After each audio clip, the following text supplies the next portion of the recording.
Students, आज हमारा जो नेक्स्ट टॉपिक है वो है factors affecting the rate of enzyme action. सबसे पहले हमें इस स्टेटमेंट को समझना है और देखना है कि कौन कौन से ऐसे फैक्टर्स हैं जो अनासर हैं कि जो एंजाइम के रेट के ऊपर अफेक्ट कर रहे हैं। ये एक इंपॉर्टेंट जो है वो लॉन्ग क्वेश्चन भी आ जाता है और उसके बाद शॉर्ट क्वेश्चन की फॉर्म में भी इसमें से क्वेश्चन पूछे जाते हैं और एमडी कैट के पॉइंट ऑफ व्यू से भी एक इंपॉर्टेंट टॉपिक है, तो आपने इसको ध्यान से समझना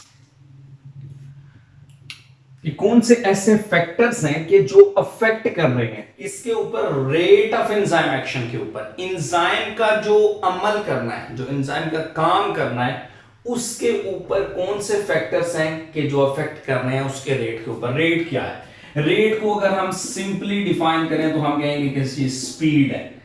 और ये स्पीड किस पॉइंट ऑफ व्यू से, यानी कि एक टाइम के अंदर, टाइम के पॉइंट ऑफ व्यू से कि एक टाइम के अंदर कितना काम हो रहा है और उसकी स्पीड कितनी है। अब देखें, सपोज मैं आपको एग्जांपल से समझाता हूं कि सपोज हमारे पास एक एंजाइम है और एक एंजाइम ये है, मतलब दो एंजाइम है हमारे पास। एक एंजाइम वो है कि जो 100 सबस्ट्रेट के मॉलिक्यूल्स को, 100 ये सबस्ट्रेट के मॉलिक्यूल्स हैं, यहां पर मैं एस लिख देता हूं। ये 100 सबस्ट्रेट के मॉलिक्यूल्स हैं कि ये वाला एंजाइम एक सेकंड के अंदर इनको प्रोडक्ट के अंदर कन्वर्ट कर रहा है। जबकि यहां पर ये जो एंजाइम नंबर 2 है ये भी एक सेकंड के अंदर एंजाइम को, एक सेकंड के अंदर ये 1000 सबस्ट्रेट के मॉलिक्यूल्स को प्रोडक्ट के अंदर कन्वर्ट कर रहा है। अब यहां पर हम कहेंगे कि ये देखें, टाइम यहां पर भी एक सेकंड ही है और यहां पर भी एक सेकंड है, लेकिन यहां पर क्या है, 100 सबस्ट्रेट के मॉलिक्यूल, यहां पर 1000 सबस्ट्रेट के मॉलिक्यूल। तो हम कहेंगे कि इस एंजाइम के यहां पर ये जो है वो रेट ज्यादा है, यहां पर रेट हाई है, जबकि यहां पर रेट जो है वो लो है। और एंजाइम एक्शन से क्या मराद है?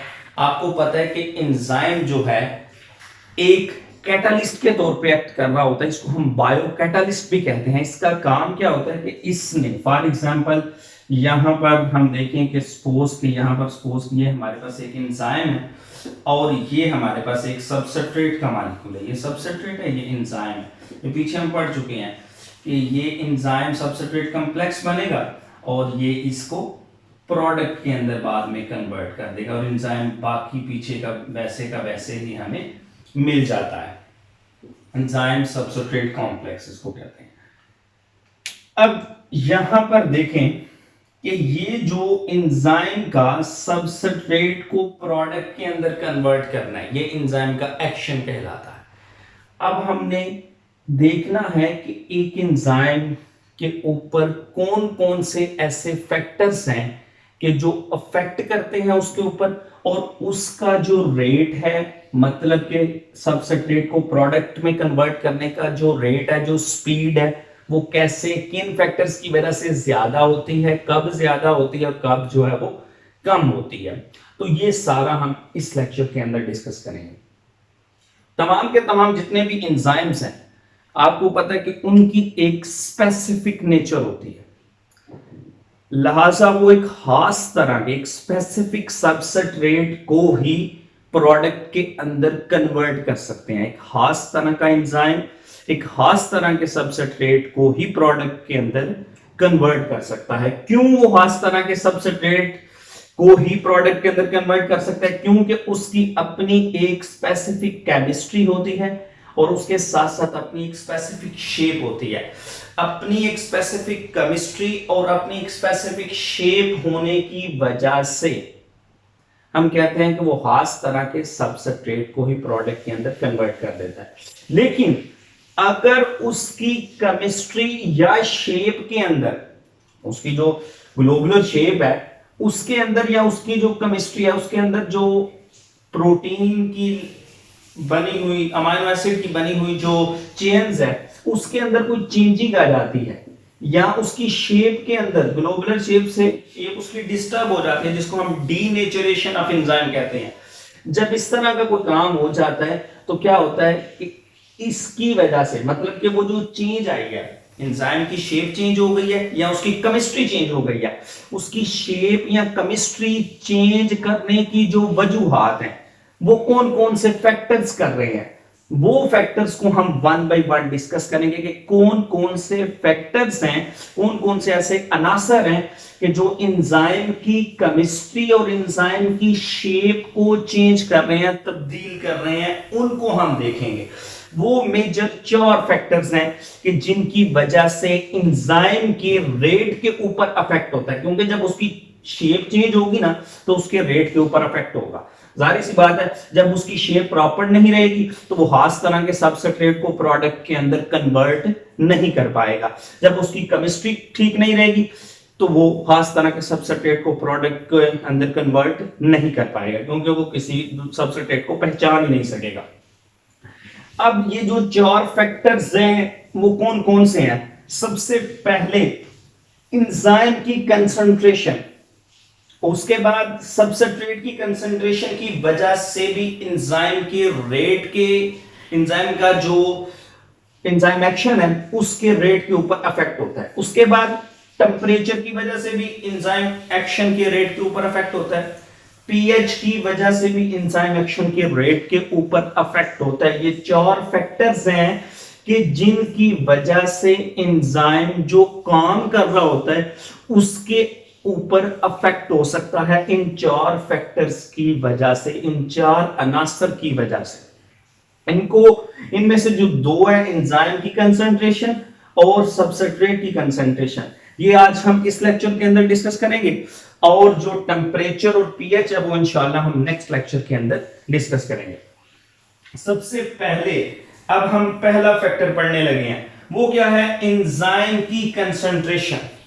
कि जो एंजाइम की जो स्पीड है, जो एंजाइम का सबस्ट्रेट को प्रोडक्ट के अंदर कन्वर्ट करना है, उसके ऊपर एंजाइम की कंसंट्रेशन कैसे अफेक्ट कर रही होती है, सबसे पहले हम उसको डिस्कस करेंगे।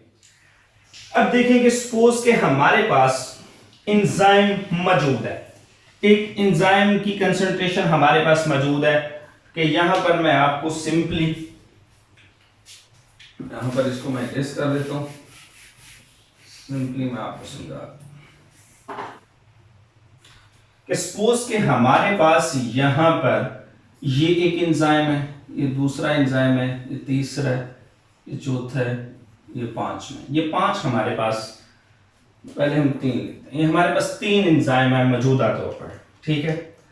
अब यहां पर हमारे पास सबस्ट्रेट मौजूद है, 1 2 3 4 5 6। अब ये हमारे पास एंजाइम है और ये हमारे पास सबस्ट्रेट है। आपको पता है कि एंजाइम का काम क्या होता है कि उसने सबस्ट्रेट को प्रोडक्ट के अंदर कन्वर्ट करना है, यही उसका एक्शन होता है, ठीक है। अब होगा क्या कि ये 3 एंजाइम है हमारे पास, इन तीनों एंजाइम की जो एक्टिव साइट्स हैं यहां पर ये अटैच हो जाएंगे सबस्ट्रेट। जब ये यहां पर अटैच हो जाएंगे तो ये एंजाइम इन 3 सबस्ट्रेट को प्रोडक्ट के अंदर कन्वर्ट कर देगा, 3 सबस्ट्रेट को प्रोडक्ट के अंदर कन्वर्ट कर देगा। इस तरह ये प्रोडक्ट बन गया है, और जो हमारे पास एंजाइम है वो हमें, हमारे पास बाकी वैसे के वैसे ही रह जाएंगे। अब दूसरे नंबर पे ये तो ये होगा ना कि हमारे पास 3 एंजाइम थे, सपोज कि अब हम एंजाइम्स की अमाउंट को ज्यादा कर देते हैं। हमारे पास 3 एंजाइम थे, हम यहां पर एंजाइम और ज्यादा कर देते हैं, सपोज कि यहां पर हम एक और एंजाइम ऐड कर देते हैं, यहां पर एक और एंजाइम ऐड कर देते हैं। अब हमारे पास कितने हो गए? 5 एंजाइम हो गए।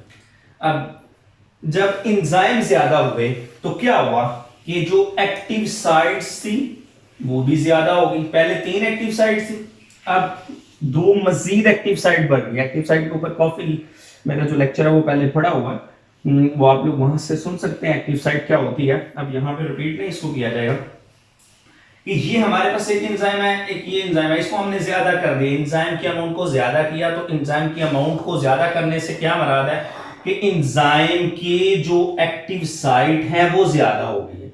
जब एंजाइम की एक्टिव साइट ज्यादा होगी तो क्या होगा? ज्यादा सबस्ट्रेट इसके साथ अटैच करेंगे। अब ये क्या होगा कि 5 सबस्ट्रेट के मॉलिक्यूल्स को इसने प्रोडक्ट के अंदर कन्वर्ट कर दिया। ठीक है, कि बाकी जो हमारे पास आपको पता है at the end of the reaction हमें एंजाइम वैसे का वैसे ही वापस मिल जाता है।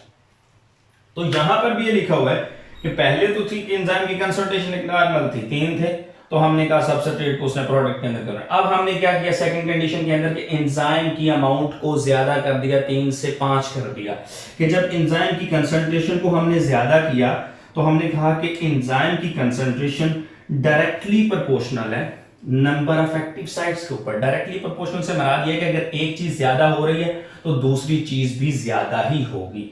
ठीक है, जब एंजाइम की कंसंट्रेशन ज्यादा है तो नंबर ऑफ एक्टिव साइट्स भी ज्यादा हो जाएंगे। ठीक है, जब हमने एंजाइम की कंसंट्रेशन को ज्यादा किया तो एक्टिव साइट आपको पता है कि यहां पर जब 2 एंजाइम ज्यादा किए तो एक्टिव साइट भी ज्यादा होगी, नंबर ऑफ एक्टिव साइट्स भी ज्यादा होगी। और जब नंबर ऑफ एक्टिव साइट्स ज्यादा हुई तो रेट ऑफ कैटालाइसिस भी ज्यादा हो गया, मतलब कि ज्यादा सबस्ट्रेट को कैटालाइज करके प्रोडक्ट के अंदर कन्वर्ट किया गया। ठीक है, ये पहली कंडीशन थी। उसके बाद सपोज कि हम क्या करते हैं कि एंजाइम की कंसंट्रेशन को लिमिटेड कर देते हैं। सपोज कि यहां पर ये जो एंजाइम की कंसंट्रेशन है यहां पर कितनी है, यहां पर ये 1 2 3 4 और 5। अब हमने इसकी कंसंट्रेशन को यहां तक लिमिटेड कर दिया, अब हमने इससे ज्यादा नहीं करना। एक एग्जांपल से समझा रहा हूं आपको, ये 5 एंजाइम यहां पर हमने रख दिया, अब इससे ज्यादा नहीं हमने करना। अब क्या होगा कि इन 5 एंजाइम्स के साथ जो एक्टिव साइट है वहां पर ये सबस्ट्रेट अटैच हो जाएंगे। ठीक है, ये सारे सबस्ट्रेट 5 की 5 साइट्स पर अटैच हो जाएंगे। अब ये एक्टिव साइट्स के ऊपर अटैच हो गए और इसने क्या किया, ये 5 एंजाइम्स ने इसको प्रोडक्ट के अंदर कन्वर्ट कर दिया। अब हम सपोज के सबस्ट्रेट की अमाउंट को ज्यादा करते हैं, अब क्या होगा, क्या रेट इंक्रीज होगा? बिल्कुल भी नहीं। क्यों? क्योंकि जो एक्टिव साइट है वो तो उतनी ही है, 5 ही है हमारे पास, और एंजाइम ने इन सबस्ट्रेट को प्रोडक्ट के अंदर कन्वर्ट करना है।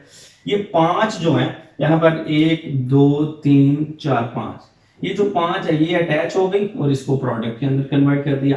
फिर आगे 1 2 3 4 5, ये 5 अटैच होगी, इसको प्रोडक्ट के अंदर कन्वर्ट कर देगा ये एंजाइम। ठीक है, टर्न बाय टर्न, ठीक है, उनको वो प्रोडक्ट के अंदर कन्वर्ट कर देगा, लेकिन रेट इंक्रीज नहीं होगा अगरचे हम सबस्ट्रेट की कंसंट्रेशन को ज्यादा भी कर दें, क्योंकि हमने एंजाइम की कंसंट्रेशन को एक लिमिट के अंदर कर दिया हुआ है कि हमने 5 से ज्यादा नहीं करने, एक लिमिट के अंदर हमने रख दिया हुआ है। ठीक है, तो यही है कि लिमिटेड जब कंसंट्रेशन होगी हमारे पास एंजाइम्स की, कि हमारे पास जब लिमिटेड कंसंट्रेशन होगी एंजाइम्स की तो जो रेट ऑफ रिएक्शन है वो सेम रहेगा, रेट ऑफ रिएक्शन के ऊपर कोई इफेक्ट नहीं पड़ेगा। क्यों? क्योंकि हमारे पास जो एक्टिव साइट है वो एक अमाउंट के अंदर मौजूद है, एंजाइम एक कांस्टेंट अमाउंट के अंदर मौजूद है। ठीक है, लिहाजा अगर हम सबस्ट्रेट की अमाउंट को ज्यादा भी कर देते हैं तो फिर भी रेट के ऊपर कोई इफेक्ट नहीं पड़ेगा। उसके बाद थर्ड कंडीशन के अंदर अगर हम सबस्ट्रेट की अमाउंट को लिमिट कर देते हैं, फॉर एग्जांपल हमने सबस्ट्रेट की अमाउंट को लिमिट कर दिया कि हमारे पास यहां पर सबस्ट्रेट की जो अमाउंट है वो हम, ये तीसरी कंडीशन है कि जब हम लिमिटेड अमाउंट ऑफ सबस्ट्रेट कर रहे हैं, कि सबस्ट्रेट की अमाउंट को हमने लिमिट कर दी है लेकिन हमारे पास एंजाइम जो है वो काफी ज्यादा है। ठीक है, ये भी हमारे पास एंजाइम मौजूद है, लेकिन हमारे पास जो सबस्ट्रेट की अमाउंट है वो एक खास मकदार के अंदर है, उससे ज्यादा नहीं, एक लिमिट के अंदर है। ठीक है, अब देखिए हमारे पास 1 2 3 4 5 6 7 8 हमारे पास इस टाइम पे सबस्ट्रेट है। ठीक है, अब इस 8 इसको हम 10 कर देते हैं, ये हमारे पास टोटल 10 सबस्ट्रेट है, ये 5 ये हो गए 6 7 और 8, यहां पर ये अटैच हो जाए 9। ठीक है, अब ये 9 सबस्ट्रेट इसके साथ अटैच हो गए, हमारे पास पीछे बाकी क्या बचा, एक सबस्ट्रेट। सबस्ट्रेट की अमाउंट को तो हमने लिमिट कर दिया हुआ है, ठीक है ना, इसको तो हमने बढ़ाना नहीं है, लिहाजा रेट ज्यादा नहीं होगा अगरचे हम एंजाइम्स की अमाउंट को मजीद भी बढ़ा लें। यहां पर फॉर एग्जांपल अगर एंजाइम और भी आ जाते हैं तो इसका क्या मतलब है, रेट ज्यादा हो जाएगा? रेट ज्यादा नहीं होगा। क्यों? क्योंकि सबस्ट्रेट हमारे पास लिमिटेड अमाउंट के अंदर है। जब सबस्ट्रेट लिमिटेड अमाउंट के अंदर है तो फिर एंजाइम जो है वो किसको प्रोडक्ट के अंदर कन्वर्ट करेंगे? अगर हम एंजाइम ज्यादा भी करते जाएं, एंजाइम ज्यादा हो और सबस्ट्रेट लिमिटेड हो तो रेट ज्यादा नहीं होगा। अगर सबस्ट्रेट लिमिटेड है और एंजाइम ज्यादा है तो रेट जो है वो ज्यादा नहीं होगा। इसी तरह अगर जो है वो एंजाइम हमारे पास लिमिटेड अमाउंट में और सबस्ट्रेट ज्यादा है फिर भी रेट ज्यादा नहीं होगा, मतलब रेट उसी रेट के साथ उसी स्पीड के साथ जो है ना वो एंजाइम जो है वो रिएक्टेंट को प्रोडक्ट के अंदर कन्वर्ट करते रहेंगे। अब लास्ट पर कंडीशन आ जाती है कि अगर हम सबस्ट्रेट को अनलिमिटेड कर देते हैं, मतलब कि हम बहुत ज्यादा सबस्ट्रेट प्रोवाइड कर देते हैं। यहां पर अगर हम फॉर एग्जांपल ये बहुत ज्यादा ये सबस्ट्रेट है हमारे पास, ये बहुत ज्यादा सबस्ट्रेट जो है ना वो अनलिमिटेड सबस्ट्रेट हम प्रोवाइड कर देते हैं और जो रेट अब हमने जो सबस्ट्रेट है ना वो बहुत ज्यादा प्रोवाइड कर दिया, उसकी लिमिट ही कोई नहीं है, ठीक है। और हमारे पास जो एंजाइम्स हैं वो सपोज के अब हमारा जो रेट है वो किस चीज के ऊपर डिपेंड कर रहा होगा? सबस्ट्रेट जब हमने बहुत ज्यादा छोड़ दिए हैं, ठीक है, और हमारा जो अब रेट है वो डिपेंड कर रहा होगा नंबर ऑफ एंजाइम्स के ऊपर कि हमारे पास कितने एंजाइम्स मौजूद हैं। अगर तो हमारे पास ज्यादा एंजाइम मौजूद है तो वो, क्योंकि सबस्ट्रेट तो पहले ही बहुत ज्यादा अमाउंट में मौजूद है, अगर तो एंजाइम ज्यादा मौजूद होंगे तो वो ज्यादा सबस्ट्रेट को पकड़ के प्रोडक्ट के अंदर कन्वर्ट करेंगे। अगर एंजाइम कम होंगे तो वो कम सबस्ट्रेट को पकड़ के प्रोडक्ट के अंदर कन्वर्ट करेंगे, ठीक है। तो ये जो है कि जब सबस्ट्रेट को अनलिमिट कर दिया जाएगा तो रेट ऑफ जो रिएक्शन होगा वो किसके ऊपर डिपेंड कर रहा होगा? कंसंट्रेशन ऑफ एंजाइम्स के ऊपर। अगर एंजाइम की कंसंट्रेशन ज्यादा तो रेट भी ज्यादा, अगर एंजाइम की कंसंट्रेशन कम तो रेट भी कम। सपोज कि अगर हम एंजाइम की कंसंट्रेशन यहां पर 5 है, ठीक है, मतलब कि वो जो है वो 5 एंजाइम्स हैं कि जो 5 तरह के सबस्ट्रेट को प्रोडक्ट के अंदर कन्वर्ट कर रहे हैं, लेकिन अगर हम 5 एंजाइम ज्यादा कर देते हैं, ठीक है, अब क्या होगा? रेट आगे से डबल हो जाएगा। पहले 5 गुना था, अब 10 गुना हो गए। क्यों? क्योंकि हमने एंजाइम को डबल कर दिए। अगर इस एंजाइम को मजीद डबल कर दें, हम 20 कर दें, ठीक है, तो रेट और तेज हो जाएगा। अगर हम इस एंजाइम की जगह 30 एंजाइम कर दें तो रेट और ज्यादा हो जाएगा। क्यों?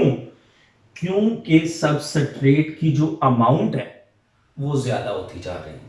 वो सबस्ट्रेट की जो अमाउंट है वो तो पहले से अनलिमिटेड है, लेकिन एंजाइम की जो अमाउंट है वो ज्यादा होती जा रही है और वो ज्यादा से ज्यादा सबस्ट्रेट को प्रोडक्ट के अंदर कन्वर्ट करता जा रहा है। लेकिन यहां पर क्या थे? लिमिटेड अमाउंट ऑफ सबस्ट्रेट थी, मतलब कि सबस्ट्रेट खत्म हो जाते थे, ठीक है। यहां पर क्या थे कि लिमिटेड अमाउंट ऑफ एंजाइम्स थे, एंजाइम्स खत्म हो जाते थे। जब एंजाइम खत्म हो जाते थे तो सबस्ट्रेट ज्यादा भी हो तो फिर कोई फायदा नहीं है, रेट ज्यादा नहीं होगा, ठीक है। तो मतलब कि एंजाइम की जो कंसंट्रेशन है वो एंजाइम के एक्शन के ऊपर अफेक्ट कर रही होती है, इस तरह ये डिफरेंट वेज से, ठीक है। उसके बाद सेकंड नंबर पर आ जाता है सबस्ट्रेट कंसंट्रेशन। सबस्ट्रेट वो होता है कि जिसको प्रोडक्ट के अंदर कन्वर्ट किया जा रहा होता है, ठीक है। ये सबस्ट्रेट है, ये एंजाइम है और ये प्रोडक्ट है। मतलब इस सबस्ट्रेट की कंसंट्रेशन भी जो है वो यहां पर बहुत ज्यादा डिपेंड कर रही होती है, मतलब कि बहुत ज्यादा अफेक्ट कर रही होती है एंजाइम के रेट ऑफ एक्शन के ऊपर। अब इसके अंदर दो कंडीशन है। At low substrate concentration, SC से मराद सबस्ट्रेट कंसंट्रेशन है।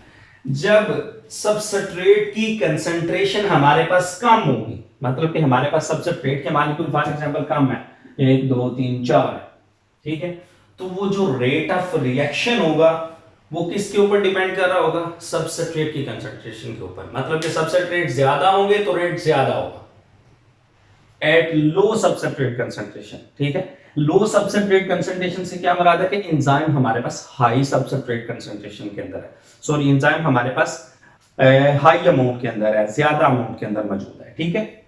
तो एट लो सबस्ट्रेट कंसंट्रेशन जो रेट ऑफ रिएक्शन होगा वो किसके ऊपर डिपेंड कर रहा होगा, सबस्ट्रेट के ऊपर, कि ज्यादा सबस्ट्रेट होंगे तो ज्यादा प्रोडक्ट बनेगा। ठीक है, अब दूसरी कंडीशन आ जाती है at high substrate concentration. For example substrate की कंसंट्रेशन हाई होगी, ज्यादा कर दे, तो अब क्या होगा कि अगर हमारे पास एंजाइम की कंसंट्रेशन हम कांस्टेंट अमाउंट में रखें, फॉर एग्जांपल हम यहां पर 5 एंजाइम्स रख लेते हैं, ठीक है, इन 5 की एक्टिव साइट के साथ सबस्ट्रेट अटैच हो जाएंगे। और अगर हम, क्योंकि हमने कहा कि एंजाइम की कंसंट्रेशन को हम कांस्टेंट रखेंगे, अब कांस्टेंट रखने से क्या मराद है कि मजीद एंजाइम हम मजीद ऐड नहीं करेंगे, ठीक है, जबकि सबस्ट्रेट की कंसंट्रेशन हमारे पास हाई अमाउंट के अंदर है, बहुत ज्यादा है। अब सबस्ट्रेट इसके साथ अटैच होते जाएंगे इन 5 के साथ, और ये उसको प्रोडक्ट के अंदर कन्वर्ट करेगा, फिर नेक्स्ट 5 अटैच होगी, उसको प्रोडक्ट के अंदर कन्वर्ट करेगा।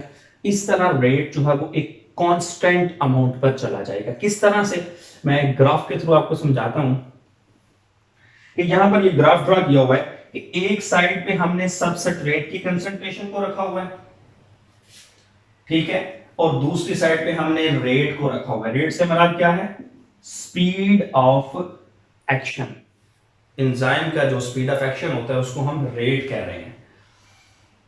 अब होता क्या है, एक साइड पे जब लाइन इस तरफ जाएगी ना तो वो सबस्ट्रेट कंसंट्रेशन को ज्यादा होती दिखाई देगी, और जब ऊपर की तरफ जाएगी ना तो वो समझ लेना कि रेट ज्यादा हो रहा है। ठीक है, अब यहां से ये चलती है ये जीरो लाइन से, अब यहां पर ये देखें कि जब यहां से ये क्या हो रहा है कि यहां पर हम सबस्ट्रेट की कंसंट्रेशन भी ज्यादा हो रही है। आपको पता है कि इस तरफ जब जाएंगे तो सबस्ट्रेट की कंसंट्रेशन ज्यादा होगी, और जब ऊपर की तरफ जाएंगे रेट ज्यादा होगा। सबस्ट्रेट की कंसंट्रेशन ज्यादा कर रहे हैं तो रेट भी ज्यादा हो रहा है। सबस्ट्रेट की कंसंट्रेशन इधर जा रही है तो सबस्ट्रेट की कंसंट्रेशन ज्यादा हो रही है, ऊपर जा रही हो तो रेट ज्यादा हो रहा है। ये देखें सबस्ट्रेट की कंसंट्रेशन ज्यादा हो रही है, फिर एक पॉइंट आया कि जहां पर जाकर ये कांस्टेंट हो गया। ठीक है, ये कब होगा कि जब सारे के सारे एंजाइम की जो एक्टिव साइट है उन पर जो है वो सबस्ट्रेट अटैच हो जाएगा, और मजीद एंजाइम मौजूद नहीं होंगे कि जिनके साथ सबस्ट्रेट अटैच हो सके। तो उस पॉइंट के ऊपर जो रेट होगा वो एक कांस्टेंट रेट चलेगा। उस पॉइंट को हम नाम देते हैं सैचुरेशन का। इस पॉइंट को हम क्या नाम देते हैं, सैचुरेशन का, कि जब तमाम के तमाम एंजाइम की एक्टिव साइट के साथ सबस्ट्रेट के मॉलिक्यूल्स अटैच हो जाएं। अब हमारे पास मजीद कोई भी एंजाइम मौजूद नहीं है कि जिसके साथ सबस्ट्रेट अटैच हो सके, तो लिहाजा अब जो है वो हम सबस्ट्रेट की कंसंट्रेशन को जितना मर्जी ज्यादा करते जाएं, क्या होगा कि रेट जो है वो फिर भी कांस्टेंट ही रहेगा, रेट के ऊपर कोई इफेक्ट नहीं पड़ेगा। इसको हम नाम देते हैं सैचुरेशन का। सपोज कि एक और जो है, ये तो हो गई कि एंजाइम ए की, ठीक है, अब यहां पर एंजाइम बी कितने रेट के साथ कैटालाइज्ड हो रहा है। सपोज कि यहां पर ये देखें कि जब रेट ज्यादा हो रहा है, सबस्ट्रेट की कंसंट्रेशन ज्यादा कर रहे हैं तो रेट भी ज्यादा हो रहा है, ज्यादा होता जाएगा, ज्यादा होता जाएगा, फिर एक अमाउंट आएगी कि जहां पर जाकर सारे के सारे एंजाइम की जो एक्टिव साइट्स हैं वो सबस्ट्रेट के साथ फिल हो जाएगी। मजीद एंजाइम मौजूद नहीं होगा तो जो रेट होगा वो क्या हो जाएगा, वो कांस्टेंट हो जाएगा। यहां पर क्या हो गया, जो एंजाइम कैटालाइज्ड हो रहा है उसका जो रेट है वो यहां पर कांस्टेंट हो गया। तो इसको, इस पॉइंट को हम क्या नाम दे रहे हैं, सैचुरेशन का, कि जहां पर जो रेट है वो कांस्टेंट हो गया। अब रेट ना ज्यादा होगा ना कम होगा, क्यों, क्योंकि अब हमारे पास जो एंजाइम की कंसंट्रेशन है, जो एक कांस्टेंट कंसंट्रेशन थी, वो क्या हो गई है, वो मुकम्मल तौर पे उसकी एक्टिव साइट फिल हो चुकी है। जब उसकी सारी की सारी एक्टिव साइट फिल हो जाएंगी तो अब मजीद वो जो है एंजाइम मौजूद नहीं है, लिहाजा जो रेट होगा वो कांस्टेंट हो जाएगा, और इसको हम नाम देते हैं सैचुरेशन का। ठीक है, तो एक साइड पे हमने सबस्ट्रेट की कंसंट्रेशन को रखा, दूसरे साइड पे हमने रेट को रखा, और जब ये लाइन देखे ना ऊपर भी जा रही है और साथ साथ इस तरफ भी जा रही है थोड़ी थोड़ी, ठीक है ना, तो ये जब सबस्ट्रेट की कंसंट्रेशन ज्यादा होती है तो उसके साथ साथ रेट भी ज्यादा होता है, लेकिन एक लिमिट के ऊपर आकर रेट जो है वो मजीद इंक्रीज नहीं करता अगर जो सबस्ट्रेट की कंसंट्रेशन को भी हम ज्यादा करते जाएं। अब देखें ना यहाँ पे ये आगे की तरफ मूव कर रहा है, तो इसका क्या मतलब है कि सबस्ट्रेट की कंसंट्रेशन ज्यादा होती जा रही है, लेकिन जो रेट ऑफ रिएक्शन है वो ऊपर की तरफ नहीं जा रहा, मतलब कि रेट ऑफ रिएक्शन यहाँ पे कांस्टेंट हो गया। इसी तरह यहाँ पर भी ये है, एंजाइम ए के साथ भी यही है और एंजाइम बी के साथ भी यही है, यानी कि इनके जो कैटालाइज्ड हो रहे हैं एंजाइम ए और एंजाइम बी जो कैटालाइज कर रहा है वो एक कांस्टेंट रेट के साथ यहाँ पर वो उसको कर रहा है, और इस पॉइंट के ऊपर सैचुरेशन पॉइंट के ऊपर सारे के सारे एंजाइम्स की एक्टिव साइट्स जो हैं वो फिल हो चुकी होती हैं, लिहाजा मजीद एंजाइम नहीं है, लिहाजा रेट जो है वो ज्यादा नहीं होगा। ठीक है, तो ये आज का हमारा जो था ना वो आज हमने डिस्कस करना था 2 पॉइंट्स, एक सबस्ट्रेट की कंसंट्रेशन और दूसरा एंजाइम की कंसंट्रेशन। यहां तक अगर आप लोगों को कोई क्वेश्चन है तो वो आप लोग पूछ सकते हैं।